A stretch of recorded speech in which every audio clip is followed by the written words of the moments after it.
चलो चलो भाई जल्दी। जैसा मैंने आपको वादा किया है कि मैं आपसे सीए इंटर स्ट्रेटेजिक मैनेजमेंट मस्त तरीके से रिवाइज करवा के लूंगा with this one shot revision. तो मैं आ गया, आप भी आ जाओ। Hello everyone, my name is CA Siddhant Mehta and welcome you all to the one shot revision of strategic management. And today in this lecture we are going to cover chapter number 2, that is strategic analysis of external environment. This revision lecture is getting conducted with our two resources. The first one is Last Minute Charbook, which compiles entire syllabus of your SM in just 42 pages, and second is Unique Question Bank. अब ये दो resources से आपका ये revision phase और 1.5 days which is before the exam which is very much crucial, ये कैसे easy हो सकता है, कैसे स्मूथ हो सकता है, ये सारी चीजें मैंने इस लेक्चर में बताई गई है. This lecture is our first lecture of one shot revision where we have revise chapter number 1. But ये रिवीजन लेक्चर के पहले 4 मिनट में मैंने ये सारी चीज़ें, ये रिसोर्सेज के बारे में जो भी यूनिक पॉइंट्स हैं, जो आपके पेन पॉइंट्स को एड्रेस करते हैं, ये सारी चीज़ें मैंने इस लेक्चर में बोली है. ठीक है. If you want to order these books, then currently there is an offer going on where you can get these books at just 429 rupees including delivery charges. ये दोनों बुक्स की आपको हार्ड कॉपी मिल जाएंगी and this offer is valid only till 31st of March. So make sure you place your order as early as possible. और अगर आपको ये books order करनी है तो डिस्क्रिप्शन बॉक्स में हमारी वेबसाइट की लिंक दी गई है, आप वहाँ पे जाके ये बुक्स को ऑर्डर कर सकते हो और नेक्स्ट वर्किंग डे में आपकी ये बुक्स डिलीवर हो जाएंगे and with in 5 to 7 working days you will get this books. Okay, ठीक है. अभी हम रिवीजन की शुरुआत करते हैं. तो जब हमने चैप्टर नंबर 1 को रिवाइज किया था ना, तो उसमें सबसे लास्ट टॉपिक था स्ट्रेटेजिक इंटेंट. और हम जब स्ट्रेटेजिक इंटेंट को रिवाइज कर रहे थे तो मैंने आपसे एक चीज कही थी यार, this is a very foundation of whatever things we are going to learn ahead in the next 4 chapters. वहां पे हमने सीखा विजन यानी क्या. बिकॉज जब तुम विजन सेट करते हो ना, यानी where you want to go, तभी तुम स्ट्रैटेजीज प्रिपेयर करोगे ना वो विजन को अचीव करने के लिए. The very first step is setting your vision, understanding where you want to go. जब उसकी आपको क्लैरिटी मिलती है तब हम आते हैं स्ट्रेटेजी फॉर्मुलेट करने के लिए. तो क्या सर हम डायरेक्टली स्ट्रेटेजी फॉर्मुलेट करते हैं क्या? नहीं नहीं, हम उसके पहले एनालिसिस करते हैं. एनालिसिस करते हैं दो चीज़ों का. The first one is of external environment and second one is of internal environment. ये एनालिसिस हम इसलिए करते हैं क्योंकि जब हम एक्सटर्नल एनवायरनमेंट को एनालाइज करते हैं ना, हमें समझता है कि बाहर मार्केट में क्या क्या अपॉर्चुनिटीज़ है और क्या क्या थ्रेट्स है. बिकॉज यहाँ पे हम हमारे कॉम्पिटिटर को एनालाइज करते हैं, हम यहाँ पे हमारे कस्टमर के नीड्स को एनालाइज करते हैं कि उसको क्या नीड्स चाहिए, उसके क्या नीड्स अभी फुलफिल नहीं हो रही है जो हम हमारे प्रोडक्ट के थ्रू फुलफिल कर सकते हैं. यहाँ पे हम गवर्नमेंट के रेगुलेशंस को भी देखते हैं, यहाँ पे हम टैक्सेशन पॉलिसीज को भी देखते हैं, यहाँ पे हम ग्लोबल लेवल पे अपने कंट्री की इकोनॉमिक कंडीशंस कैसी है, जीडीपी क्या है, इन्फ्लेशन रेट क्या है, ये सारी चीज़ें देखते हैं. जिससे हमें समझता है कि बाहर मार्केट में अपॉर्चुनिटीज़ क्या क्या है और थ्रेट्स क्या क्या है. फिर हम आते हैं इंटरनल एनवायरनमेंट को एनालाइज करने के लिए. हम खुद को एनालाइज करते हैं और देखते हैं कि भाई मेरी खुद की स्ट्रेंथ क्या है और मेरी खुद की वीकनेसेस क्या है.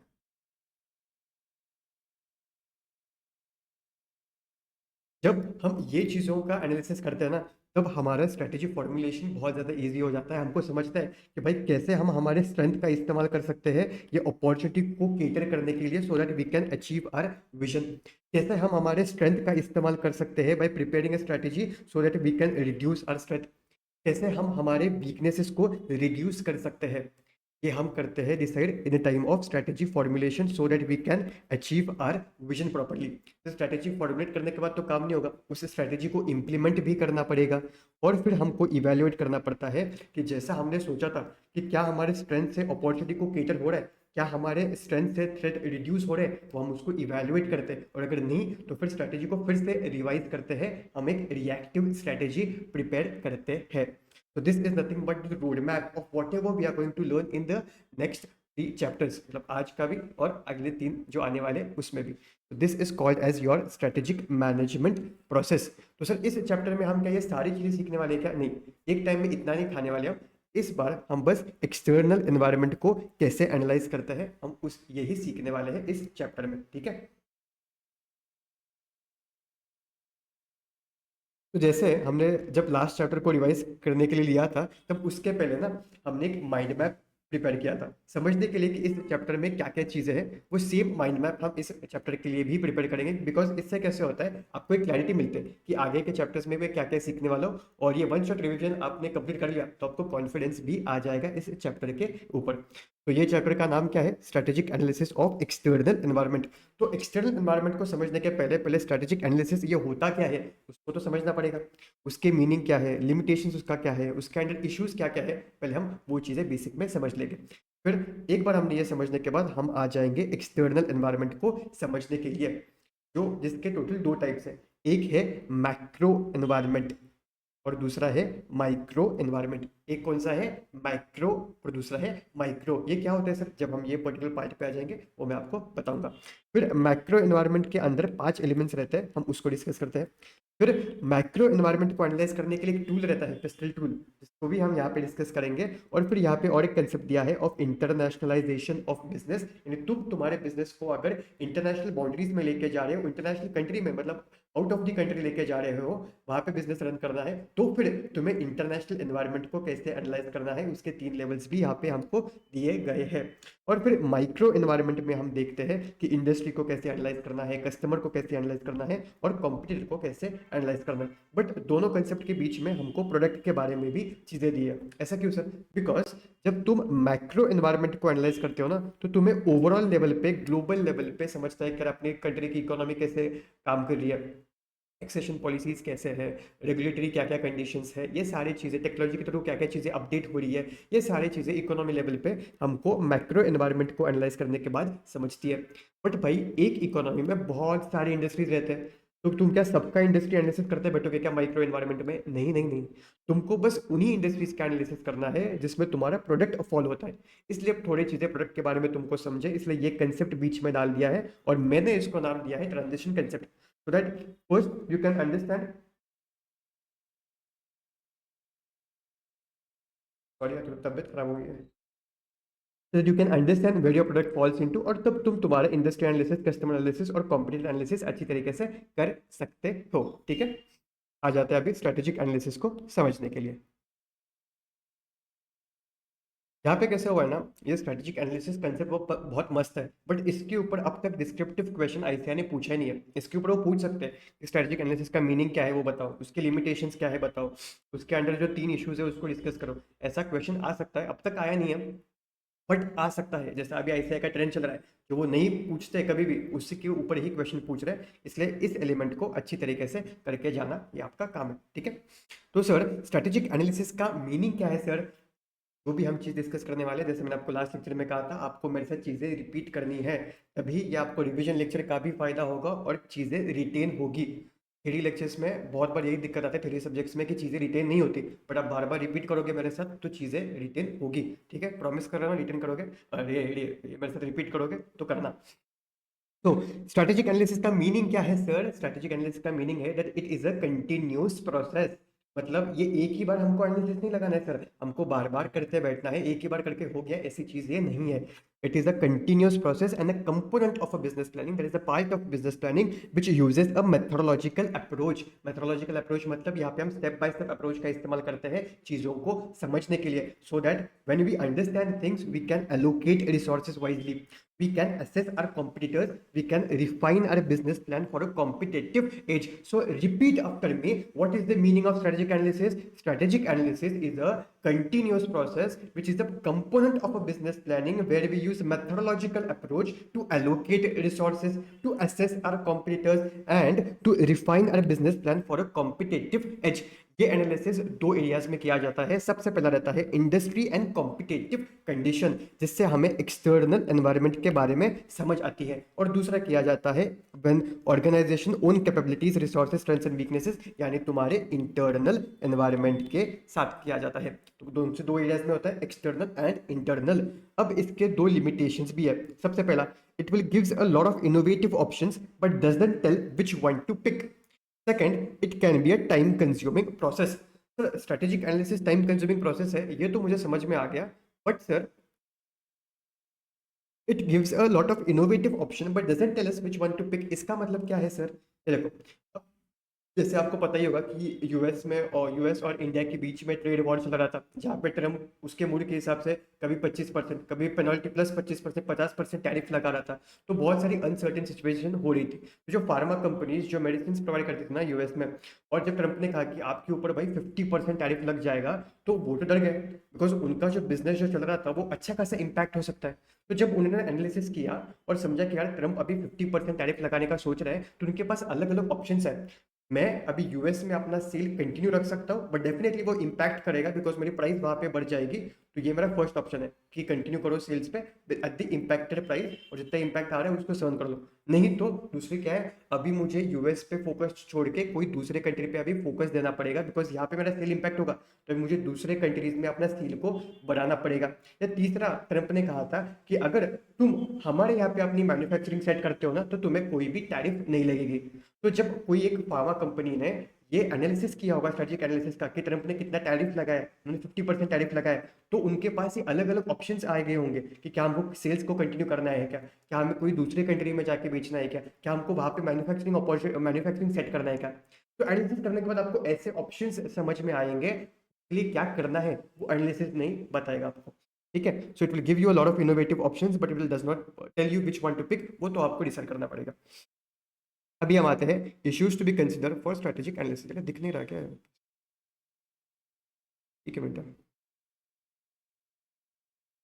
Now let's understand issues to consider for strategic analysis. I hope अब सब सही से दिख रहा होगा। ठीक है, टोटल 3 इश्यूज रहते हैं स्ट्रेटेजिक एनालिसिस में। सबसे पहला रहता है strategy is something which is evolve over the period of time. हमने लास्ट चैप्टर में देखा था क्या चीज, that strategy is never perfect, flawless and optimal. Whenever you are preparing the strategy, you need to prepare the strategy in such a way where it is flexible and pragmatic, so that you can take care of sudden emergencies। ये हमने सीखा था कि नहीं था? Because हमको पता है कि स्ट्रैटेजी एक ऐसी चीज है जो हमको बार बार अपडेट करनी पड़ेगी, रिफाइन करनी पड़ेगी। अगर तुम्हें स्ट्रैटेजी बार बार अपडेट करनी पड़ रही है, तो एनालिसिस भी तो बार बार करना पड़ेगा। This is the very first issue, कि तुमको एक बार एनालिसिस करके हो गया, ऐसी चीज नहीं है, आपको वो बार बार करना पड़ेगा। Because a current strategy is a result of a several little choices taken over a protracted period of time. Strategy is influenced by experience and must be updated as result become clearer. Second चीज, balance of external and internal factors।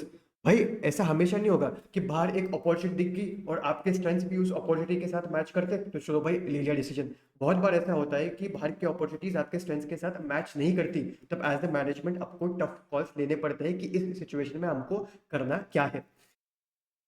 Businesses must create a reasonable balance between conflicting factors, as a perfect fit between internal strengths and external conditions is rarely possible.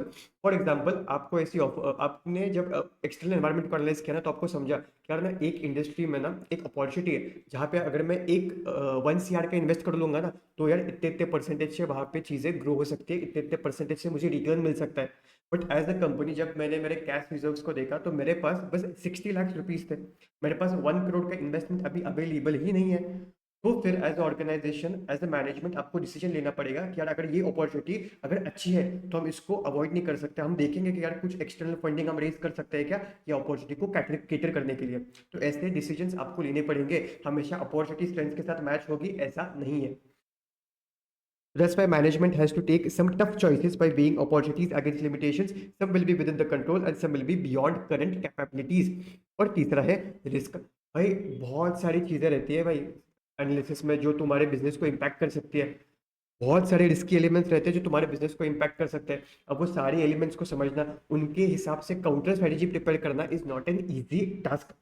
This is the third issue of strategic analysis, कि आपको बार बार सारी चीजों पे ध्यान देना पड़ता है और देखना पड़ता है कि अगर ये चीजें बदल गई तो उसके हिसाब से मेरी काउंटर स्ट्रेटेजी क्या होनी चाहिए। The complexity and the interconnectedness of global environment has make it difficult to maintain a strategic balance. These unpredictable external shift increases risk and uncertainty. An important aspect of strategic analysis is to identify potential imbalances or risk and assess their consequences. बहुत ही तबीयत खराब हो गया यार। ठीक है, अब risk को ना ब्रॉडली क्लासिफाई किया गया है 2 लेवल्स पे। एक है एक्सटर्नल रिस्क और दूसरा है इंटरनल रिस्क। मैंने क्या कहा, एक है एक्सटर्नल रिस्क, दूसरा क्या है, इंटरनल रिस्क। एक्सटर्नल रिस्क मतलब क्या सर? एक्सटर्नल रिस्क मतलब there is inconsistencies between strategies and the forces in the environment. मतलब तुमने स्ट्रेटजी बनाई है और वो स्ट्रेटजी एक्सटर्नल एनवायरनमेंट के हिसाब से नहीं है, it is called as external risk. अब ये रिस्क को और दो चीजों में बांटा जाता है, एक है शॉर्ट टाइम और दूसरा है लॉन्ग टाइम। मैंने क्या कहा, एक है शॉर्ट टाइम, एक है लॉन्ग टाइम। ये एमसीक्यू पॉइंट ऑफ व्यू से बहुत ज्यादा इंपॉर्टेंट है, जहाँ पे वो एक रिस्क देंगे और आपसे पूछेंगे tell us whether this risk is external risk short time और external risk long time, tell us whether this is internal risk short time और internal risk long time. So MCQ में ऐसे क्वेश्चंस डेफिनेटली बन सकते हैं, तो अच्छी तरीके से सुनना। एक्सटर्नल रिस्क भी और दो कैटेगरीज में बांटा गया है, दैट इज शॉर्ट टाइम मतलब शॉर्ट टर्म और लॉन्ग टाइम मतलब लॉन्ग टर्म। तो एक्सटर्नल रिस्क शॉर्ट टाइम कैसे हो सकती है, जैसे कि अब मैंने आपको कहा कि आपने स्ट्रैटेजी बनाई, बट वो स्ट्रैटेजी भाई एक्सटर्नल एनवायरनमेंट के हिसाब से नहीं थी। Errors in interpreting the environment causes a strategic failure, जिसकी वजह से आपको स्ट्रैटेजिक फेलियर फेस करना पड़ा, ठीक है, फिर से एक्सटर्नल एनवायरनमेंट को एनालाइज कर दो और आपकी स्ट्रैटेजी बना लो। अब एक्सटर्नल रिस्क लॉन्ग टर्म के लिए कौन सा रहता है, जैसे कि आपने एक स्ट्रैटेजी बनाई बट एक्सटर्नल एनवायरनमेंट में ऐसा कुछ तो चेंज आ गया जिसके वजह से आपकी स्ट्रैटेजी अभी ऑब्सोलीट ही हो गई है। At that time this is external risk for a long term period of time, because आपको फिर से जीरो लेवल से स्ट्रैटेजी को फॉर्मुलेट करना पड़ेगा। और दूसरा रहता है इंटरनल रिस्क, मतलब ये रिस्क अराइज हो रही है बिकॉज कुछ ना कुछ तो चेंजेस हो गए हैं विद इन दी ऑर्गेनाइजेशन। तो इंटरनल रिस्क में शॉर्ट टाइम कौन सी है sir, first one is organizational capacity is unable to cope up with strategic demands. For example आपके पास ना 500 गुड्स का ऑर्डर आ गया कि 500 गुड्स मुझे आज के आज बना के चाहिए, बट आपकी मैन्युफैक्चरिंग कैपेसिटी इतनी है जहाँ पे आप बस 200 गुड्स ही बना सकते हो। तो यहाँ पे ये इंटरनल रिस्क है short term period of time, your organizational capacity is unable to cope up with strategic demands. But इसका आप कॉल ले सकते हो कि अरे मैं 300 कुछ आउटसोर्स कर सकता हूँ और मेरे क्वालिटी स्टैंडर्ड्स के हिसाब से बना के दे सकता हूँ। So this is a short period of time. But long term के लिए कौन सी रह सकती है sir internal risk. For example आपकी कंपनी ने डिसाइड किया कि यार मुझे ना एक्सपांड करना है, मुझे मेरे बिजनेस को एक्सपांड करना है, मुझे एक्सपांशन स्ट्रेटेजी लगानी है, ग्रोथ स्ट्रेटेजी लगानी है। बट ये ग्रोथ स्ट्रेटेजी लगाने के लिए ना एक डायरेक्टर, ये जो सारी चीजों को हैंडल करता था ना, डायरेक्टर की ग्रोथ कैसे लगानी है, कौन से एरिया में ग्रोथ लगानी है, उस डायरेक्टर ने ही कंपनी रिजाइन कर ली। अब जिस इंसान ये सारे ग्रोथ के रिगार्डिंग पैरामीटर्स को देखता था, ये ग्रोथ के रिगार्डिंग सारी चीजों को इवैल्यूएट करता था कि कंपनी सही तरीके से ग्रो हो रही है कि नहीं, वही रिजाइन करके चला गया। अब किसी इंटरनल आदमी को वहां तक प्रमोट करने के लिए, उसको फिर वो सारी चीजों को समझने के लिए टाइम लगेगा ना। This is internal risk for a long period of time. ये रिस्क अराइज क्यों हुई, बिकॉज तुम्हारे इंटरनली ऑर्गेनाइजेशन में ऐसा कुछ तो चेंज आ गया, इसलिए inconsistencies within the strategy are developed on the account of changes in internal capacities and preferences। Strategic analysis का मीनिंग हमको समझ गया, दो लिमिटेशंस हमको समझ गए, इश्यूज के कौन से 3 पॉइंट्स हैं। सबसे पहला strategy evolves over a period of time, second balance of external and internal factors, and third is risk. Risk को हमने दो हिस्सों में क्लासिफाई किया, एक एक्सटर्नल और इंटरनल, और फिर इनको भी और दो क्लासिफाई किया, शॉर्ट टाइम और long time. MCQ point of view very important, I hope it is absolutely clear. अभी जैसे हमारा माइंड मैप में फर्स्ट टॉपिक तो हो गया, अभी हम आते हैं सेकंड टॉपिक के ऊपर, and that is of external environment. अभी एक्सटर्नल एनवायरनमेंट के दो टाइप्स समझने के पहले हम ये तो समझते हैं कि भाई एक्सटर्नल एनवायरनमेंट मतलब क्या, फिर उसको एनालाइज करने के फायदे क्या होते हैं, ये तो हम पहले बेसिक में समझते हैं ना। तो ये बेनिफिट्स का पॉइंट यहाँ पे, और this is the favourite topic of ICA. Last के 5 अटेम्प्ट में 2 बार इसके ऊपर ही क्वेश्चन पूछा है, सो दिस इज इम्पोर्टेंट, ठीक है। अभी जैन अटेम्प्ट में तो नहीं आया था, बट सितंबर अटेम्प्ट में ये आके गया है, इंपॉर्टेंट है। इसके ऊपर क्वेश्चंस क्या क्या आते हैं sir, tell us the importance of business environment, मतलब ये चीजों के बारे में बात कर रहा है, या वो क्वेश्चन को थोड़ी सी अलग वे में फ्रेम करते हैं, that how environmental analysis enhance strategic management. या मैं जब आपको यूनिक क्वेश्चन बैंक से भी गो थ्रू करवाऊंगा तब आपको बताऊंगा, बट ये चीजों को समझना कि कैसे कैसे अल्टरनेटिव वे से कैसे कैसे घुमा के वो क्वेश्चन फ्रेम करते हैं, बट वो एट द एंड इन्हीं चीजों के बारे में बात करता है। तो जब भी आपको ये 5 पॉइंट्स लिखने रहते हैं, वो उसी के साथ आपको डेफिनेशन भी पूछता है, और डेफिनेशन में आपको क्या लिखना है, business environment which is nothing but your external environment. Business environment refers to the all external factors, influences or situations that in some way affect business decisions, plans and operation। इसको कहते हैं business environment which is nothing but external environment। So business environment refers to the all external factors, influences and situations that in some way affect your business decisions, plans and operations। Question क्या क्या आता है, how environmental analysis enhance strategic management and tell us the importance of business environment analysis. फिर आपको ये 5 points लिख के आने हैं कि एक्सटर्नल एनवायरनमेंट को एनालाइज करने के बाद क्या क्या 5 फायदे होते हैं। सबसे पहला फायदा होता है कि हमको समझता है कि भाई बाहर मार्केट में अपॉर्चुनिटीज कहाँ कहाँ पे है और थ्रेट्स क्या क्या है। Because like I said here we understand about the consumer needs, we understand about our competitors, we understand what are changes are happening in the regulations, in laws and regulations. So all these things helps us to understand what all opportunities are there in the market and what all threats are there in the market. Second point is give direction for growth. भाई जब मुझे समझ रहा है कि ये चीज़ों में अपॉर्चुनिटी है तो वो मुझे डायरेक्शन भी तो दे रहा है कि भाई तुझे इस चीज़ में काम करना पड़ेगा for growth. So here we identify areas of growth and expansion so a business can plan and strategize accordingly. Third, it is a continuous learning. जो भी मैनेजर इस चीज़ों में काम कर रहा होगा ना कि एक्सटर्नल एनवायरनमेंट को एनालाइज करना है, भाई उसका नॉलेज भी तो बढ़ते जाएगा बिकॉज वो टाइम टू टाइम बेसिस पे देख रहा है कि क्या क्या चीज़ें बदल रही है मार्केट में, और अगर मुझे मेरे कंपनी को रिलेवेंट रखना पड़ेगा, अपडेटेड रखना पड़ेगा, तो मुझे भी क्या क्या चेंजेस करने हैं। तो when ever a manager continuously analyse the external environment, his knowledge also updates. Update managerial knowledges, understanding and skills to meet the predicted changes. Fourth one is image building. जब तुम तुम्हारे एक्सटर्नल एनवायरनमेंट को analyse करते हो ना, यानी business environment को, तब तुम्हें समझता है कि जो तुम्हारे स्टेक होल्डर्स रहते हैं, मैंने क्या वर्ड यूज किया, स्टेक होल्डर्स, जिसको हम डिटेल में चैप्टर नंबर 3 में समझते हैं, बट अब तक आपको पता ही होगा कि स्टेक होल्डर्स यानी कौन। ठीक है, तो जो हमारे स्टेक होल्डर्स रहते हैं ना, वो कौन से चीजों के रिगार्डिंग, एनवायरनमेंट के रिगार्डिंग सेंसिटिव है, तो कंपनी क्या करती है, वही चीजों के रिगार्डिंग खुद को बिल्ड करना शुरू कर देती है। Environmental understanding helps to improve their image by showing their sensitivity in the environment. जैसे कि अगर अभी बीच में ना 10 साल पहले स्वच्छता अभियान के बारे में चल रहा था कि स्वच्छता अभियान को सारे लोग प्रमोट कर रहे थे, तो कंपनीज भी क्या करती थी कि हम एक साल में 6 बार यहाँ पे जाते हैं और सब चीज़ें क्लीन करके आते हैं। इससे क्या होता है, स्टेक होल्डर्स के रिगार्डिंग, जो लोग जहाँ पे वो काम करते हैं उस एरिया में, नहीं तो जो स्टेक होल्डर्स रहते हैं, जो इन्वेस्टर्स रहते हैं, उनके प्रति इनका इमेज बिल्ड होता है। अरे कंपनी कितना सोचती है एनवायरनमेंट का, कंपनी अपने एम्प्लॉयज का कितने बार सोचती है। तो this when you analyse the external environment, तुमको समझता है कि लोग कौन से एरिया में सेंसिटिव है और तुम वहां पे खुद का नाम बिल्ड करना शुरू कर देते हो। That's why fourth point is image building and fifth point is meeting competition. External environment में हम हमारे कॉम्पिटिटर को भी एनालाइज करते हैं, देखते हैं भाई वो क्या क्या स्ट्रेटेजीज प्रिपेयर कर रहा है, और उसको काउंटर करने के लिए हमको स्ट्रेटेजीज प्रिपेयर करने में हेल्प होती है। It helps the business to analyze the competitor strategies and formulate their own strategies accordingly. This was all about importance of business environment. अब हम आते हैं एक्सटर्नल एनवायरनमेंट के दो मेजर टाइप्स के ऊपर। सबसे पहला है माइक्रो एनवायरनमेंट और दूसरा क्या है बेटा, मैक्रो एनवायरनमेंट। पहला क्या है माइक्रो, दूसरा है मैक्रो एनवायरनमेंट। माइक्रो एनवायरनमेंट मतलब वो सारी चीजें जो तुम्हारी इमीडिएट सराउंडिंग्स में आती है, जो तुम्हारे बिजनेस को कहीं ना कहीं डायरेक्टली इंपैक्ट कर सकती है। मतलब अगर कुछ चेंजेस आ गया माइक्रो एनवायरनमेंट पे, तुम्हारे बिजनेस को डायरेक्टली इंपैक्ट हो सकता है। तो micro environment refers to the immediate periphery, यानी immediate surroundings of a business that regularly और डायरेक्टली इन्फ्लुएंस इट। इसमें कौन कौन आते हैं सर, तुम्हारे सप्लायर्स, कंज्यूमर्स, मार्केटिंग इंटरमीडिएट्स, तुम्हारे कॉम्पिटिटर्स, तुम्हारे एम्प्लॉइज। अगर इन्होंने कुछ भी चेंज ला लिया, जैसे सप्लायर ने प्राइस बढ़ा दिया, तुम्हारे बिजनेस पे डायरेक्टली इंपैक्ट आएगा। कस्टमर ने तुम्हारा प्रोडक्ट खरीदना बंद कर दिया, तुम्हारे बिजनेस पे डायरेक्टली इंपैक्ट आएगा। एम्प्लॉइज ने काम करना बंद कर दिया, तुम्हारे बिजनेस पे डायरेक्टली इंपैक्ट आएगा। तो इससे ये सारे ऐसे लोग हैं जिनका डायरेक्टली तुम्हारे बिजनेस में कहीं ना कहीं इन्फ्लुएंस है। तो all these things comes into your micro environment. और मैक्रो एनवायरनमेंट में क्या क्या चीजें आती है सर, माइक्रो एनवायरनमेंट पे एक ब्रॉडर लेवल पे चीजें आती है, जिसमें कुछ चेंज आ गया तो वो तुम्हारे बिजनेस पे डायरेक्टली इंपैक्ट नहीं करेगा, बट हाँ धीरे धीरे धीरे धीरे इंपैक्ट करना शुरू कर देगा। जैसे कि गवर्नमेंट ने मान लो कोई टैक्सेशन स्कीम बदल दी, टैक्स रेट्स बढ़ा दिए, तो क्या तुम्हारे बिजनेस का तुरंत बंद नहीं पड़ेगा, पर धीरे धीरे हाँ तुम्हारे बिजनेस का कॉस्ट बढ़ते जाएगा।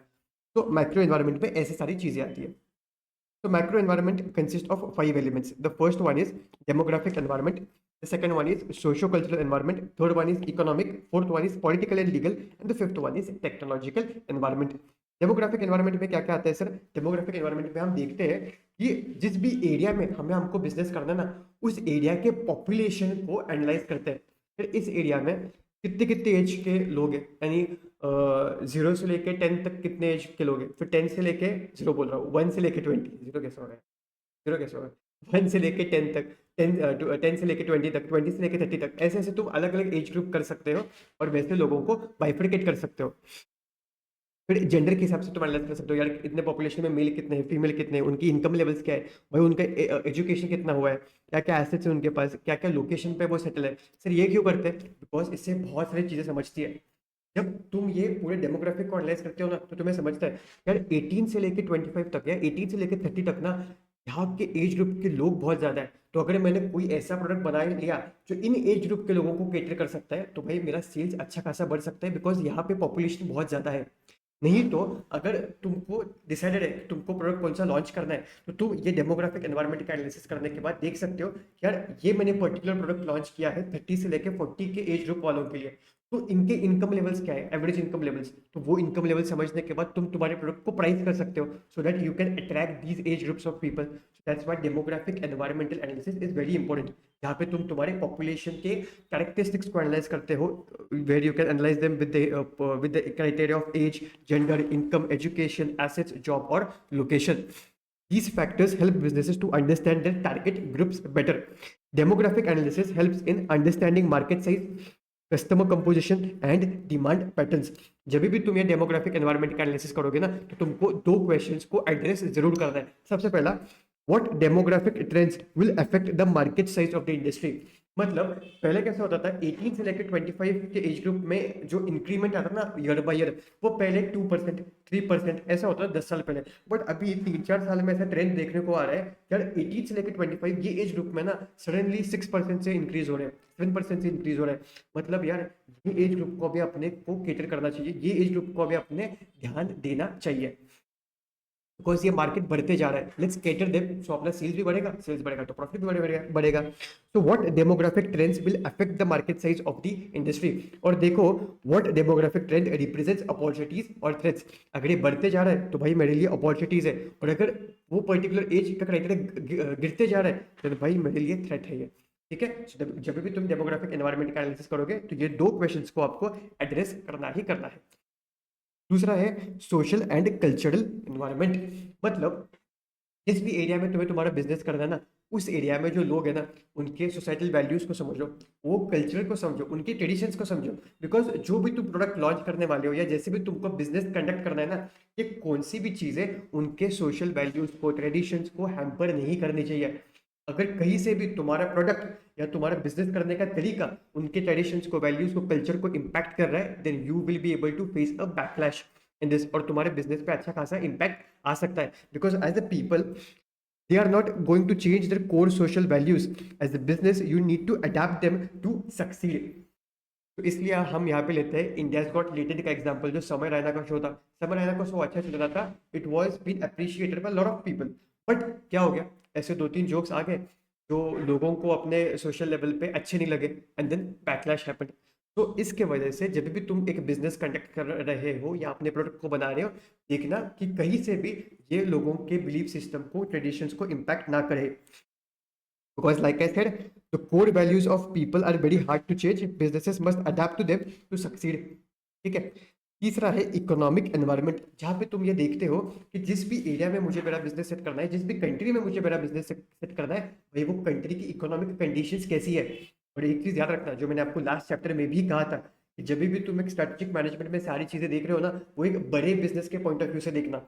जो लोकल बिजनेस रहते हैं, जो छोटे बिजनेस रहते हैं, वो इकोनॉमिक एनवायरनमेंट करते नहीं बैठते। तो अगर तुम वो कंपनीज का रेफरेंस ले रहे हो ना, यार लोकल शॉप में अगर किसको बिजनेस सेट करना होगा तो वो इकोनॉमिक एनवायरनमेंट कैसे करेगा, वैसा मत, तुम बड़े बिजनेस लो ना यार। टाटा ले लो, अदानी ले लो, अदानी को एक दूसरे कंट्री में बिजनेस सेट करना है, तो फिर वो कैसे कैसे चीजें चेक करेगा। ऐसे बड़े बिजनेस का एग्जाम्पल लो दिमाग में, तब तुम्हें ये चीजें समझने में आसानी होगी। छोटे बिजनेस, लोकल बिजनेस का एग्जाम्पल मत ले लेना, ठीक है। Third one is economic environment, जहाँ पे हम देखते हैं कि जिस भी कंट्री में मुझे मेरा बिजनेस सेट करना है ना, उस कंट्री की इकोनॉमिक कंडीशंस कैसी है, उस कंट्री की जीडीपी ग्रोथ कैसी है, उस कंट्री के लोगों की इनकम लेवल्स कितने हैं, लोगों के पास डिस्पोजेबल इनकम कितने हैं। अगर लोगों के पास ही पैसे नहीं रहोगे तो वहां पे मैं अपना बिजनेस रन करके फायदा क्या है मेरा। तो यहाँ पे तुम जीडीपी लेवल्स देखो, इनकम लेवल्स देखो, इन्फ्लेशन देखो कि कितने परसेंटेज से यहाँ पे इन्फ्लेशन आते जा रहा है। बिकॉज आपको समझता है अगर इन्फ्लेशन अगर बहुत आता होगा ना, तो मुझे बिजनेस रन करने का cost daily year by year basis पे बढ़ते जाएगा। तो आपको जीडीपी देखना है, इनकम लेवल्स देखना है, इन्फ्लेशन देखना है, इंटरेस्ट रेट, अगर मुझे वहां पे लोन रहना रहेगा तो कौन से इंटरेस्ट रेट पे मुझे लोन मिलेगा, कैपिटल अवेलेबिलिटी, फॉरेन ट्रेड, उस कंट्री की बाकी कंट्रीज के साथ फॉरेन ट्रेड एग्रीमेंट कैसे है। जैसे इंडिया ने अभी mother of all deals sign किया है, इंडिया वर्सेस ईयू के साथ, यूरोप यूनियन के साथ, जहाँ पे फ्री ट्रेड एग्रीमेंट हुआ है। लास्ट ईयर इंडिया का यूके के साथ फ्री ट्रेड एग्रीमेंट हुआ था। तो देखो यार, इस कंट्री में मैंने मेरा बिजनेस सेट कर दिया ना, तो मेरा सप्लाई मुझे एक्सपोर्ट करते आएगा ईयू कंट्री के साथ और एक्सपोर्ट करते आएगा यूके के साथ। So this is very beneficial situation for me. तो इकोनॉमिक एनवायरनमेंट में तुम्हें ओवरऑल इकोनॉमिक कंडीशंस का अंडरस्टैंड लेना है। All these factors generally tell the state of the economy and it impacts how a business performs and plan its strategies. चौथा है political and legal environment, यहाँ पे आपको देखना पड़ता है फिर कौन सी पॉलिटिकल पार्टी इस कंट्री को रूल कर रही है। तो क्या ये पॉलिटिकल पार्टी स्टेबल है, जैसे इंडिया में एक ही पार्टी 3 टर्म से रूल कर रही है, तो पॉलिटिकल एनवायरमेंटल स्टेबल है। ऐसा नहीं हो रहा है कि 4 4 साल में गवर्नमेंट बदलते जा रही है, बिकॉज जैसे गवर्नमेंट भी बदलती है ना, उनकी आइडियोलॉजी बदलती है और उसके हिसाब से फिर वो अलग अलग चीजें करने लगते हैं। बट जब सेम पार्टी रूल करती रहती है ना, तो उनकी एक सेम ही आइडियोलॉजी के साथ रूल करती रहती है और पॉलिटिकल स्टेबिलिटी मिलती है बिजनेसमैन को। The political legal environment includes political stability, law and order, government policies, ruling party ideology. Ruling party की आइडियोलॉजी क्या है? क्या रूलिंग पार्टी कैपिटलिस्ट नेचर के है, चाहते हैं कि बिजनेसमैन आके हमारे कंट्री में बिजनेस सेट करे, बिजनेस को ग्रो करे? क्या उनकी ऐसी आइडियोलॉजी है? फिर उन्होंने टैक्सेशन स्कीम्स कैसे फ्रेम किए? जैसे गवर्नमेंट ने बहुत सारे स्टार्टअप्स इनिशिएटिव्स लॉन्च किए थे, मेक इन इंडिया, फिर startup India initiative, startup registration को बहुत ज्यादा बेनिफिट्स दे दिए थे। इससे क्या होता है, जिसको भी स्टार्टअप सेट करना है ना, वो इंडिया में आके अपना स्टार्टअप सेट करता है, बिकॉज यहाँ पे मुझे 10 साल तक गवर्नमेंट सपोर्ट कर रही है, 10 साल तक मुझे गवर्नमेंट थोड़े इनिशिएटिव्स में इन्वॉल्व कर रही है। फिर 10 साल में गवर्नमेंट ने ये भी स्कीम लाई थी कि अगर आप स्टार्टअप इंडिया में रजिस्ट्रेशन करते हो, DPIIT जिसका एक फॉर्म रहता है, जो अगर आप उसमें रजिस्टर करते हो तो 10 साल में आपके कौन से भी 3 साल में आपसे टैक्स ही नहीं लिया जाएगा। तो क्या ऐसे गवर्नमेंट के कुछ स्कीम्स है क्या जिससे मुझे एज ए बिजनेसमैन फायदा हो रहा होगा? So in political and legal environment, we analyze the laws, taxes, duties, political schemes, political ideology, political stability, because a stable political system and a strong legal framework help businesses to operate with clarity and confidence. और पांचवा है technological environment. यहाँ पे हम देखते हैं कि जहाँ पे भी मुझे मेरा बिजनेस रन करना है, वहाँ पे टेक्नोलॉजिकली चीजें क्या क्या अपडेट होती जा रही है। अगर बहुत ही ज्यादा टेक्नोलॉजी की चीजें अपडेट हो रही है, तो क्या ये टेक्नोलॉजिकल अपग्रेडेशन मेरे बिजनेस के लिए अपॉर्चुनिटी है? क्या मैं उसका फायदा करके मेरे बिजनेस में कॉम्पिटेटिव एडवांटेज अर्न कर सकता हूँ, या ये टेक्नोलॉजिकल अपग्रेडेशन मेरे बिजनेस के लिए थ्रेट है? मतलब अगर चीजें ऐसी बदलती जाएगी ना, तो मेरा बिजनेस भाई ऑब्सोल्यूट हो जाएगा, सब AI का इस्तेमाल करेंगे, मेरे मेरे को कोई पूछेगा भी नहीं। तो टेक्नोलॉजिकल एनवायरनमेंट में आपको ये भी चीजें देखनी है। Technology is a key factor that has transformed how people communicate and how business operates. Tools like AI and machine learning can be both opportunity for few businesses. अगर आपने इसका फायदा उठाया तो आप एक कॉम्पिटेटिव एडवांटेज अर्न कर सकते हो, बट बहुत बार ऐसा भी हो रहा है कि AI आपके बिजनेस को रिप्लेस ही कर रहा है, तो AI is a threat for your business. तो माइक्रो एनवायरनमेंट में कौन से 5 एलिमेंट्स रहते हैं? सबसे पहला है डेमोग्राफिक एनवायरनमेंट, जहाँ पे हम पॉपुलेशन के कैरेक्टरिस्टिक्स को समझते हैं। दूसरा है सोशल एंड कल्चरल एनवायरनमेंट, जहाँ पे हम कल्चरल को, सोसाइटी वैल्यूज को, ट्रेडिशंस को समझते हैं। तीसरा है इकोनॉमिक एनवायरनमेंट, जहाँ पे हम ओवरऑल इकोनॉमी के कंडीशंस को समझते हैं। चौथा है पॉलिटिकल एंड लीगल एनवायरनमेंट, जहाँ पे हम पॉलिटिकल स्टेबिलिटी, रूलिंग पार्टी की आइडियोलॉजी, लॉज, रेगुलेशंस को समझते हैं। और पांचवा है टेक्नोलॉजिकल एनवायरनमेंट, जहाँ पे हम टेक्नोलॉजी के थ्रू चीजें क्या क्या बदल रही है वो समझते हैं। I hope it is absolutely clear to you. अभी हम आते हैं हमारे नेक्स्ट टॉपिक के ऊपर, and that is about a PESTLE tool. ये टूल का इस्तेमाल किया जाता है एक बिजनेसमैन को अगर उसको अपने मैक्रो एनवायरनमेंट को एनालाइज करना है, तो ये पेस्टल टूल का इस्तेमाल करता है। ये टूल कहता है कि अगर तुमने ये 6 फैक्टर्स को एनालाइज कर दिया, तो तुमने तुम्हारे मैक्रो एनवायरनमेंट को अच्छी तरीके से समझ लिया। तो एक चीज याद रखना, this is a PESTLE tool which is use to analyse macro environment और ना कि माइक्रो एनवायरनमेंट। पूरे एक्सटर्नल एनवायरनमेंट को यूज करने के लिए पेस्टल टूल का इस्तेमाल किया जाता है कि नहीं? एक्सटर्नल एनवायरनमेंट का बस एक part, that is macro environment, उसके लिए ये पेस्टल टूल का इस्तेमाल किया जाता है। ये इतना डिटेल में क्यों बता रहा हूँ सर? बिकॉज ICAI ऐसे भी सवाल पूछता है जहाँ पे वो आपको कंफ्यूज कर देगा। तो एक चीज याद रखना, माइक्रो एनवायरनमेंट के लिए पेस्टल टूल। अब ये जो 6 फैक्टर्स है ना, ये बहुत आसान है याद रखने के लिए, बिकॉज ये इसके नाम में ही ये 6 फैक्टर्स है। जैसे कि P मतलब पॉलिटिकल फैक्टर्स को समझना, E मतलब इकोनॉमिकल, S मतलब सोशल, T मतलब टेक्नोलॉजिकल, L मतलब लीगल और E मतलब एनवायरमेंटल। ये कहता है कि सबसे पहले तुम पॉलिटिकल फैक्टर्स को देखो, देखो कि गवर्नमेंट के पॉलिसीज क्या है, रेगुलेशंस क्या है, पॉलिटिकल स्टेबिलिटी, टैक्सेशन देखो। इससे तुम्हें क्या क्या समझेगा, तुम्हें समझेगा कि रेगुलेटरी चीजें क्या क्या बदल रही है और क्या गवर्नमेंट तुम्हारे पर्टिकुलर इंडस्ट्री में इंटरवेंशनिस्ट पॉलिसीज रखती है या नहीं। इंटरवेंशनिस्ट पॉलिसीज मतलब बहुत बार कैसा होता है कि गवर्नमेंट ना तुम्हारे प्रोडक्ट पे मैक्सिमम सेलिंग प्राइस लगा देती है। जैसे कि अपने यहाँ पे ना शुगर इंडस्ट्री में होता है कि गवर्नमेंट ने मैक्सिमम सेलिंग प्राइस लगा दी है, जहाँ पे जो भी मैन्युफैक्चर रहेगा वो ये शुगर इतने प्राइस से ज्यादा नहीं बिक पाएगा। This is called as interventionist policy. तो देखो तुम्हारे प्रोडक्ट के रिगार्डिंग गवर्नमेंट इंटरवेंशनिस्ट पॉलिसी रखती है या नहीं। सेकंड है इकोनॉमिकल फैक्टर्स, जहाँ पे तुम देखोगे कि interest rates, inflation, exchange rates और इकोनॉमिक ग्रोथ कैसी है। इससे तो हमको बिजनेस यहाँ पे करने का कॉस्ट क्या आएगा ये समझ में आता है, लोगों की परचेसिंग पावर समझ में आती है, ओवरऑल मार्केटिंग कंडीशंस समझ में आती है। ये सेम चीज़ अभी हमने इकोनॉमिक एनवायरनमेंट में देखा था। ये सुनो, तीसरा है सोशल फैक्टर।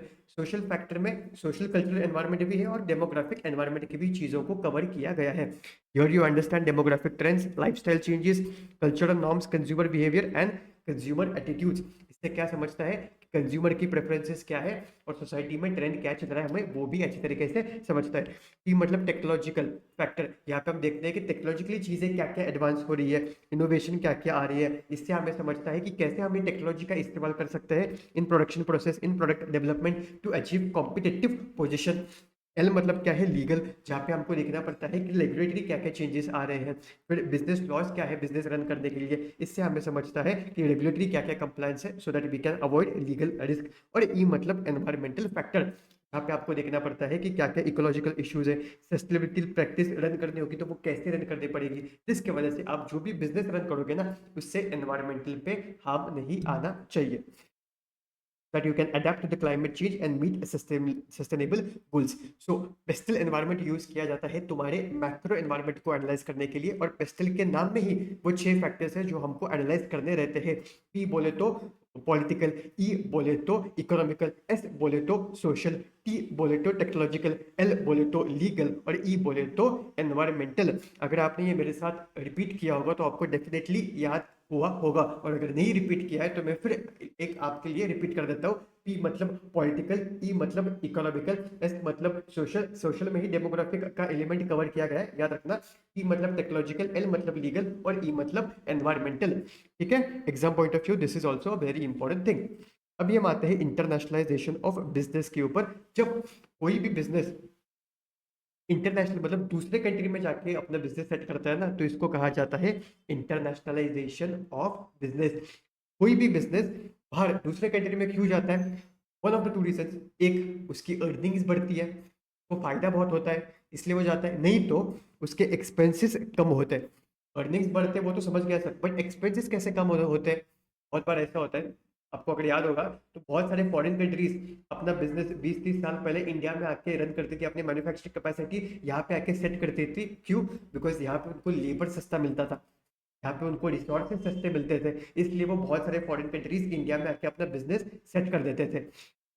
इससे क्या होता था कि भाई भाई वहां पे ना मैं मेरे कंट्री में $100 में वो गुड बना पा रहा हूँ, गुड्स बना पा रहा हूँ, पर जब मैं इंडिया में आता हूँ ना वो सेम गुड्स में $40 में बना पा रहा हूँ, तो मेरा खर्चा अच्छा खासा कम हो जाता है।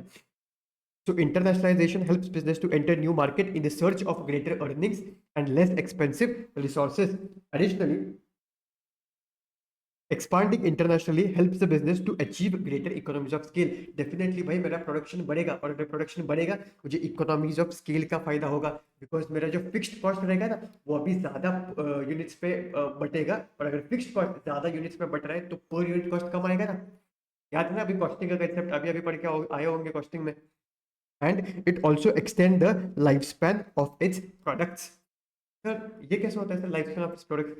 मान लो कि तुम्हारा प्रोडक्ट ना डोमेस्टिक कंट्री में बेचते थे, अपने कंट्री में बेचते थे, और प्रोडक्ट का पीएलसी स्टेज रहता है जो हम अभी आगे पढ़ने वाले, product life cycle. First stage is introduction stage, ऐसा, first is introduction stage, second आता है ग्रोथ, फिर आता है मैच्योरिटी स्टेज, और चौथा आता है डिक्लाइन स्टेज। अभी जिस कंट्री में तुम तुम्हारा प्रोडक्ट बेच रहे हो ना भाई, वो अभी तुम्हारे मैच्योरिटी स्टेज पे, मैच्योरिटी के बाद तो आने वाला है डिक्लाइन। और तुम क्या करते हो, तभी ये प्रोडक्ट को ना इंटरनेशनली दूसरे कंट्री में लेके जाते हो जहाँ पे ये प्रोडक्ट अब तक लोगों को पता नहीं है, और वहां पे तुम्हारा प्रोडक्ट आ जाता है इंट्रोडक्शन स्टेज में। तो फिर जब तक तुम्हारा प्रोडक्ट तुम्हारे डोमेस्टिक कंट्री में मैच्योरिटी से डिक्लाइन स्टेज पे आ जाएगा ना, तब तक तुम्हारा ये सेम प्रोडक्ट दूसरे कंट्रीज में इंट्रोडक्शन से ग्रोथ स्टेज पे चले जाएगा। This is how product life gets extended. अभी दूसरे कंसेप्ट को समझते हैं, that is characteristics of global business. ये ऐसा कंसेप्ट है जिसके ऊपर डिस्क्रिप्टिव भी आ सकता है और एमसीक्यू भी फ्रेम किया तो अच्छा एमसीक्यू भी आ सकता है। तो एक ग्लोबल बिजनेस के क्या क्या कैरेक्टरिस्टिक्स रहते हैं? 3 कैरेक्टरिस्टिक्स रहते हैं। मतलब जब एक कोई भी बिजनेस ये तीनों कैरेक्टरिस्टिक्स फुलफिल करता है तब हम उसको बोलेंगे that this is a global business. सबसे पहला कैरेक्टरिस्टिक्स है that it should be a conglomerate of multiple units and these multiple units should be located in different parts of a globe. But all these units which are located at the different parts of globe should be owned by a common ownership. So it is a conglomerate of multiple units located at the different parts but all linked by common ownership. Second, multiple units should draw a common pool of resources. मतलब वो same type of resources इस्तेमाल करने चाहिए। मतलब वो business जो अलग अलग कंट्री में रन हो रहा है ना वो सेम ट्रेड नेम के साथ रन होना चाहिए, सेम पेटेंट्स वो इस्तेमाल करने चाहिए। सर पेटेंट्स ट्रेड नेम्स ये तो समझा, कंट्रोल सिस्टम समझा, but same type of money और क्रेडिट मतलब ऐसा होता है बहुत बार जो कंपनीज ग्लोबल लेवल पे अपना बिजनेस रन करती है ना तो उनका जो ग्रुप रहता है और जो मेन बिजनेस रहता है जो कंट्री में सेट होता है, जो हेडक्वार्टर्स रहते हैं और अलग अलग कंट्रीज में वो बिजनेस सेट करते हैं अपना। अब कैसा रहता है हर कंट्री में उनको स्टार्टिंग में प्रॉफिट होता है ऐसा नहीं रहता। एक उनका जो मेन बिजनेस रहता है ना उससे उनको बहुत ज्यादा प्रॉफिट हुआ रहता है तो फिर वो क्या करते हैं वो प्रॉफिट को ये अलग अलग बिजनेसेस में वो कैश को अलग अलग बिजनेसेस में भेज देते हैं इन the form of loan, in the form of preference shares, in the form of convertible debentures, कैसे भी फॉर्म में वो अलग अलग बिजनेसेस में भेज देते हैं टू रन देयर बिजनेस। तो इसलिए इसको कहा जाता है that they are using a common pool of resources such as money. तो कमा रहा है एक पर्सन बट वो इन्वेस्ट किया जाता है दूसरे बिजनेसेस में जो अलग अलग कंट्रीज में अभी नए नए हैं जिससे वो अपने नए कंट्रीज में अपना बिजनेस सही तरीके से रन कर पाए। ठीक है। तीसरा है these units respond to common set of strategy besides its manager and shareholders are also based in different nations. अगर तुम्हारे मैनेजर्स और शेयर होल्डर्स अलग अलग नेशंस पे बेस्ड है तो चलेगा, उसकी कोई दिक्कत नहीं है, बट जो ओनर होगा ना वो एक ही होना चाहिए, मतलब कॉमन ओनरशिप होनी चाहिए। So what are the 3 characteristics of a global business? The very first one, it should be a conglomerate of multiple units where all links should be a common, where all linked by a common ownership. Second, multiple units should draw a common pool of resources like money, credit, information, patents, trade names and control system. I hope आपको money वाला example clear हुआ होगा। मतलब एक वो company है जो उनकी सबसे ज्यादा प्रॉफिटेबल कंपनी है, वो पैसा कमा रही है और वो पैसा क्या कर रही है बाकी के कंपनीज को in the form of loan, in the form of preferential भेज रही है। That's how they are using a common pool of resources. And third, the units responds to a common strategy whereas the manager and shareholders are from different countries, then it's completely fine. So these are the 3 characteristics of global business. Second, developing internationally, इसके ऊपर question आया है। Question कैसे frame करती है ऐसे that international development seems to be very expensive and challenging. Tell us the steps in international strategic planning. ऐसा question आता है तो आपको यहाँ पे 4 स्टेप्स लिख के आने हैं। The very first one, evaluate global opportunities and threats and rate them with companies internal capabilities. मतलब जिस भी कंट्री में आपको अपना बिजनेस सेट करना है ना, देखो पहले वहाँ पे अपॉर्चुनिटीज क्या है, वहाँ पे थ्रेट्स क्या है, क्या वो तुम्हारी कंपनीज के स्ट्रेंथ्स और वीकनेसेस के साथ मैच होते हैं, मतलब अपॉर्चुनिटीज तुम्हारे स्ट्रेंथ्स के साथ मैच होते हैं। Then describe the scope of the firm's global commercial operations. मतलब तुम्हारे ग्रुप में अगर अलग अलग डिविजन्स रहेंगे, अलग अलग बिजनेसेस रहेंगे, तो क्या तुमको सारे बिजनेस को ग्लोबल लेवल पे लेके जाता है या उससे के एक पर्टिकुलर बिजनेस को ग्लोबल लेवल पे लेके जाना है? जैसे कि लास्ट लेक्चर में हमने अदानी का बिजनेस लिया था कि अदानी ग्रुप में ऐसे 4 अलग अलग डिविजन्स है, लाइक पोर्ट है, सीमेंट है, पावर है। तो क्या तुम्हें एक पर्टिकुलर बिजनेस को यानी सीमेंट के बिजनेस को ही बस इंटरनेशनली लेके जाना है या सारे बिजनेस को लेके जाना है, वो डिसाइड करो। Describe the scope of the firm's global commercial operations. कौन से बिजनेस को तुम्हें बाहर लेके जाना है। Then create the firm global business objectives. जो भी बिजनेस को बाहर लेके जाना है उसके ऑब्जेक्टिव्स सेट करो and develop a distinct corporate strategies, और उसके लिए स्ट्रेटजीज प्रिपेयर करो for the global business and whole organization कि कैसे तुम वो चीजों को अचीव करोगे।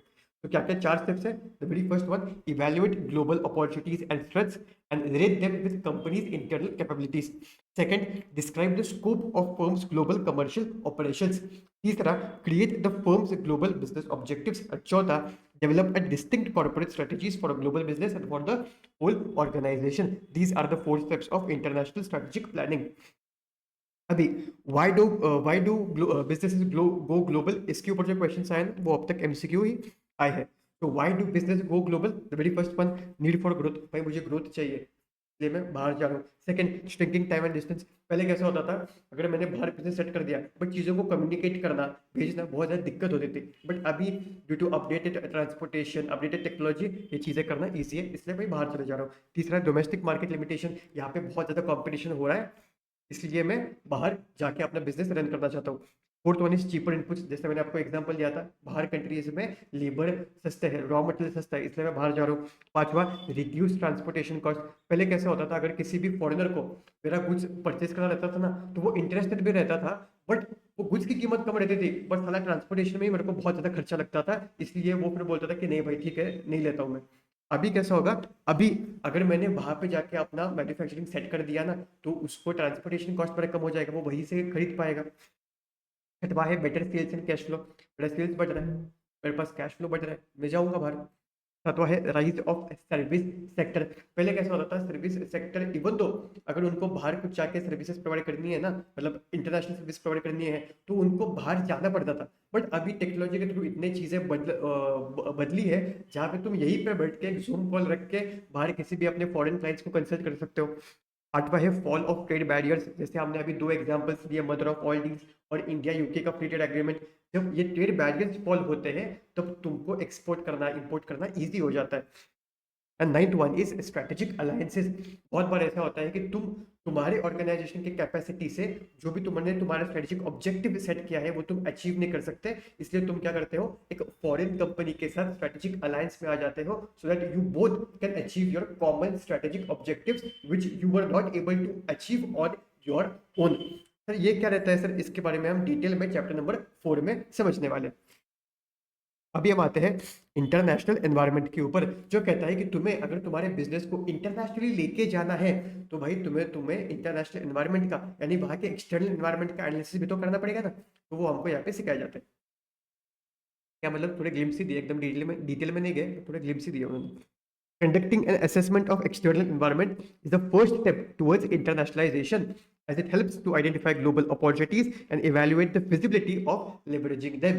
हमको पता है सर कि जब हम external environment को analyze करते हैं तो हमें opportunities और threats समझ में आती है. So environmental analysis can be done at three levels. The first one is regional, second one is country, and the third one is multinational. Regional level का एनालिसिस मतलब, रीजनल लेवल एनालिसिस मतलब जिस भी city में तुम्हें तुम्हारा business run करना है ना, उस सिटी में देखो कि अभी लोग क्या क्या गुड्स वहां पे अवेलेबल है, क्या क्या सर्विसेज लोग देते हैं, फिर वहां पे अपॉर्चुनिटीज कैसे, वहां का इन डेप्थ एनालिसिस करो। Involves more in-depth evaluation of critical factors in a specific geographical area where you want to sell your product, aimed at discovering market opportunities for your goods, services or innovation in the chosen location. अगर आपको दिख गया यार यहाँ पे ना एक particular gap है, तो उस गैप को आप हेज कैसे कर सकते हो, वो सोचो। इसलिए रीजनल एनवायरमेंटल एनालिसिस आपको करना पड़ेगा। Second one is country environmental analysis. जिस भी कंट्री में आपको आपका बिजनेस रन करना है, उस कंट्री के आपको एलिमेंट समझो, लाइक सोशल एलिमेंट, फिर political element, social element, cultural factors, economic level. जो भी चीजें हमने वो 5 एलिमेंट्स में डिस्कस की ना माइक्रो एनवायरमेंट पे, वो सारे चीजों को आपको देखना पड़ेगा कि यार वो कंट्री की इकोनॉमिक कंडीशंस कैसी है, पॉलिटिकल पार्टी की स्टेबिलिटी कैसी है, टैक्सेशन रूल्स क्या है, ये सारी चीजें। Requires in-depth analysis of economic, legal, political, and cultural factors in each individual country to support effective market entry strategies. And the third one is multinational environmental analysis. इसमें क्या होता है, ग्लोबलाइजेशन की वजह से ना बहुत सारे कंट्रीज एक दूसरे के ऊपर डिपेंडेंट है। जैसे कि जब रशिया और यूक्रेन का वॉर शुरू हुआ था, तो बहुत सारे कंट्रीज में इन्फ्लेशन आना शुरू हो गया था। ये क्यों? बिकॉज ग्लोबलाइजेशन की वजह से, ट्रेड्स की वजह से एक दूसरे के ऊपर कंपनीज डिपेंडेंट है। तो जिस भी कंट्री में आपको अपना बिजनेस सेट करना है ना, तो वहां पे जाके आप ये भी देखो कि साला ये कंट्री कौन से कंट्रीज के ऊपर डिपेंडेंट है। अगर इस कंट्री में कुछ दिक्कत आ गया, तो डायरेक्टली इस कंट्री में भी इश्यूज आते हैं। तो आपको मल्टीनेशनल एनवायरमेंटल एनालिसिस में ये भी चीजें कवर करनी पड़ती है। Involves identifying, anticipating, and monitoring global environmental components, which includes understanding economic and other macro level developments, and recognizing whether the governments have free or interventionist policies. जो अभी हमने political factors पे डिस्कस किया, देखो कि गवर्नमेंट की free policies है या इंटरवेंशनिस्ट पॉलिसीज है। This was all about your internationalisation of business. And now let's come towards the questions.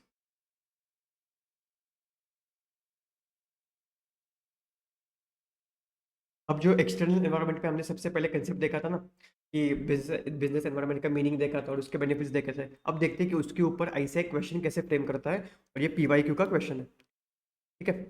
Now Yash is planning to launch his new tech startup. He is exploring different locations from where he can set his business across the country to establish his company in the right business environment. One option is the city of Bengaluru, the Silicon Valley of India, with an engaging network of entrepreneurs, investors, advisors, and mentors, coupled with various subsidies for new ventures and tax benefits. Bengaluru might be an ideal choice for years to establish his company and increase the chances of success. Define the term business environment. जैसे मैंने आपको कहा था कि जब भी उनको वो बिजनेस एनवायरनमेंट के ऊपर क्वेश्चन पूछना रहता है, सबसे पहले वो डेफिनेशन के ऊपर क्वेश्चन पूछते हैं, इसलिए आपको वो डेफिनेशन भी अच्छे से याद रखना है with points. Define the term business environment with respect to the above scenario and explain the different ways in which interaction of a business with its environment can be helpful in developing a successful strategy. तो बार बार वो एकदम simple line में frame नहीं करेंगे। Tell us the benefits of business environment, tell us the importance of business environment। वो ऐसे कुछ तो वर्डिंग से फ्रेम करेंगे तो कंफ्यूज नहीं होकर होना है। वो बिजनेस एनवायरनमेंट के बेनिफिट्स के रिगार्डिंग ही बात कर रहा है। Explain the different ways in which the interaction of a business with its environment can be helpful in developing a successful strategy. So, जब भी आप क्यूबी में भी रेफर करोगे ना, तो आप देखते जाओ कि एक टाइप के क्वेश्चन के ऊपर क्या क्या अलग अलग क्वेश्चन फ्रेम हो सकते हैं। इसलिए मैंने जब भी जहाँ जहाँ पे नेसेसरी है वहाँ पे ना जो भी कंटेंट भी दिया है ना, वो इसे और कैटेगरी में दिया है, जिससे आपको समझे कि यार क्वेश्चन इस टॉपिक के ऊपर ऐसे भी आ सकता है और ऐसे भी आ सकता है। So you are ready. तो लास्ट में 4 बुक से आपकी वो चीज़ें भी हेज हो जाएगी। ठीक है। तो फिर आपकी फर्स्ट स्टेप क्या रहेगी, बिजनेस एनवायरनमेंट को डिफाइन करो। It refers to the all external factors influence and situation which affect your business decisions plans and operation. फिर बेनिफिट्स के 5 पॉइंट लिख के आओ। Determine opportunities and threats, give direction for growth, continuous learning, image building और meeting competition। ये case based question है, तो जैसे मैं हमेशा कहता हूँ केस बेस्ड क्वेश्चन का आंसर केस अप्लाइड होना ही चाहिए। तो केस अप्लाई कैसे करते हैं सर, इसको हम अच्छे से राइटिंग प्रैक्टिस में भी समझते हैं, बट नॉर्मली केस अप्लाई कैसे करना रहता है कि फर्स्ट पॉइंट जो रहता है ना, वो फर्स्ट पॉइंट आपको एज इट इज जो मॉड्यूल में है वैसे लिखना है। that here we will understand consumer needs, emerging trends and potential market opportunities, और सेकंड पॉइंट में उसको थोड़ा सा केस अप्लाइड बना लेना है। when the Yash will analyze the new consumer needs, emerging trends, he will be able to understand that in which area he can build a innovative product, क्योंकि वो startup है तो स्टार्टअप कुछ ना कुछ तो इनोवेशन पे ही काम करते हैं ना। This insight can guide development of innovative products and services that meet the market demands. Second is give direction for the growth, continuous learning, image building and meeting competition। और ये सारी चीजें ऐसे ही कंडक्ट की गई है। पहले पॉइंट में जो मॉड्यूल का पॉइंट है आपको वो लिखना है, और दूसरे पॉइंट में उसको केस अप्लाइड लिखना है। बट जब पहला पॉइंट लिखोगे तो एज इट इज मत लिखना। जहाँ पे हम कंपनी बिजनेस ऐसा बोलते हो तो वहां पे उस इंसान का नाम लेना जो केस में लिया है, यश का नाम लेना, नहीं तो जिस बिजनेस का नाम लिया है वो नाम लेना। इससे वो धीरे धीरे केस अप्लाइड बनता है। ठीक है। और इसका आपको अगर डिटेल में समझना है तो एसएम एनालिसिस भी दिया है मैंने यहाँ पे नीचे, तो आप वो एक बार पढ़ सकते हो। ठीक है। तो दूसरे क्वेश्चन पे आते हैं।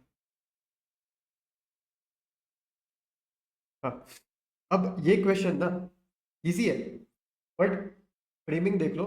बहुत सारे स्टूडेंट्स ना फ्रेमिंग में समझता नहीं उनको कि यार ये कौन से टॉपिक के रिगार्डिंग बात कर रहे हैं। तो अभी हम देखते हैं, हम डिकोड करते हैं कि कैसे आपको समझना है कि ये पर्टिकुलर कौन से टॉपिक के ऊपर बात करता है। Nuanta Healthcare is planning to launch a nutrition supplement targeted at urban consumers in tier 2 Indian cities. Okay.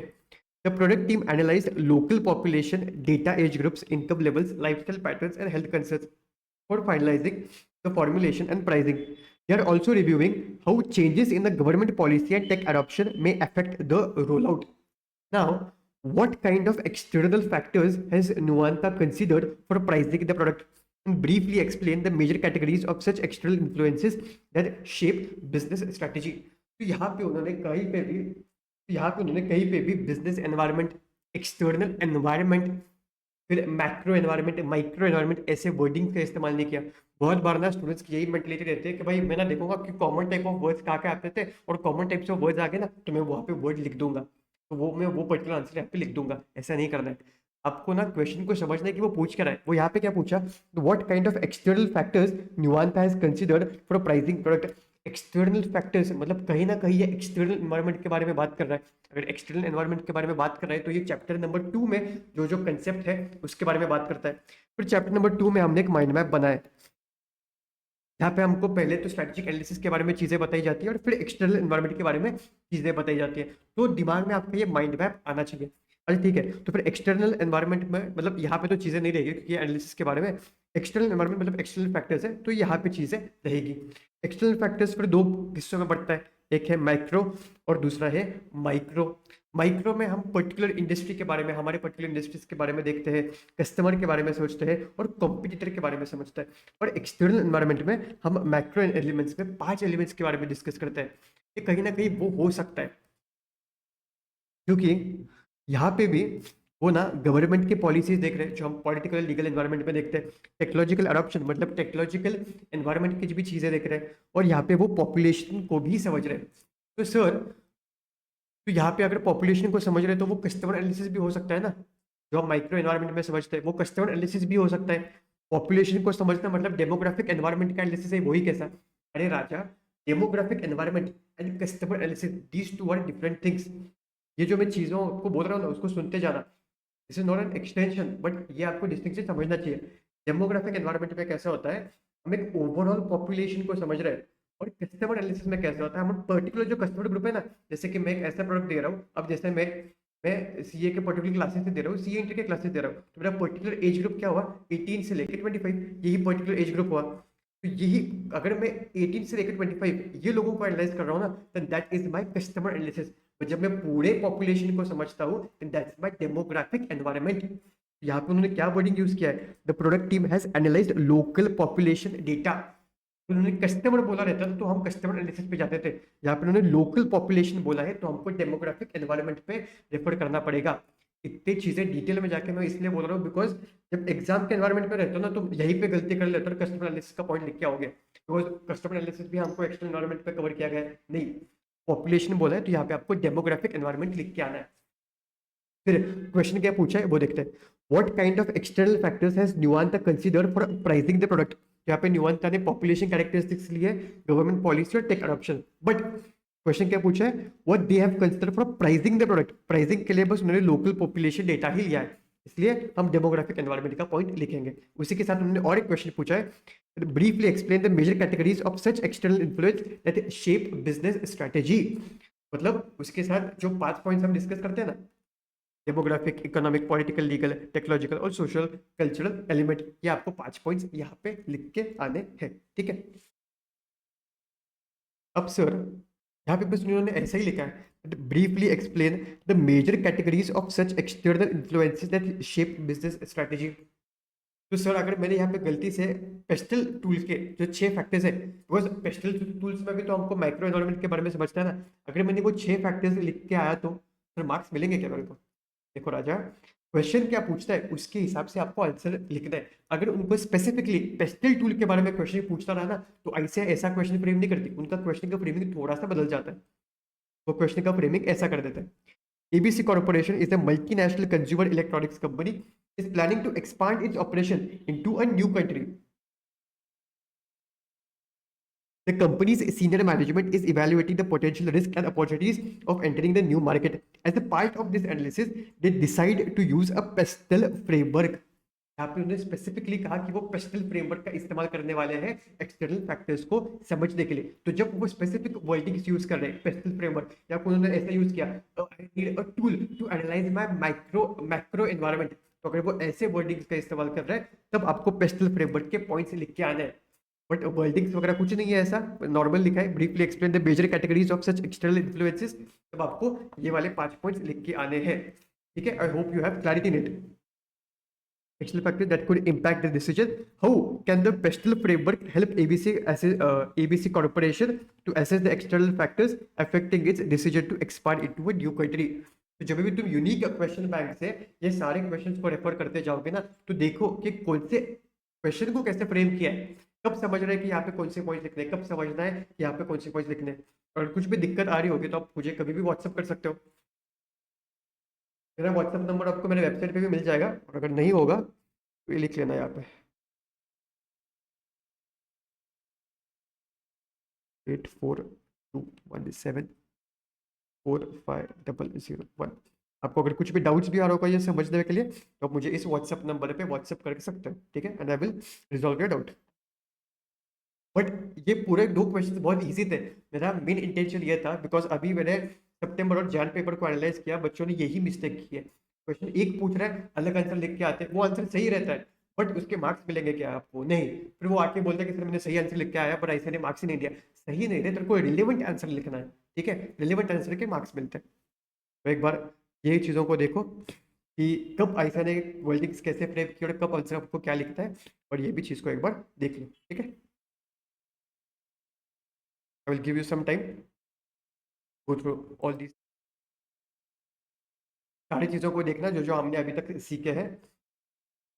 फिर हम जाते हैं अंडरस्टैंडिंग प्रोडक्ट एंड इंडस्ट्री के ऊपर।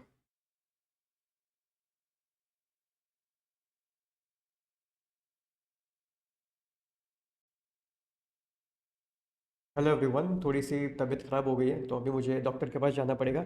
अभी जितना भी रिकॉर्ड हुआ है मैं वो लेक्चर अपलोड कर दूंगा। अराउंड 1 घंटे का लेक्चर रिकॉर्ड हुआ होगा, मैं अपलोड कर दूंगा, आप वो देख लेना। और थोड़ा अभी इंजेक्शन लेके आता हूँ, मतलब कल के लिए ताकत रहेगी। और कल मैं आपको पार्ट 2 भी अपलोड करवा के दे दूंगा, पार्ट 2 अवेलेबल हो जाएगा, ठीक है? That's it. अगर आपके जो भी डाउट्स आ रहे होंगे तो आपको मैंने व्हाट्सअप नंबर दिया है, आप मुझे उस व्हाट्सएप नंबर पे आप मेरे डाउट्स पूछ सकते हो। And that's from my side for today. Tata, bye bye, C.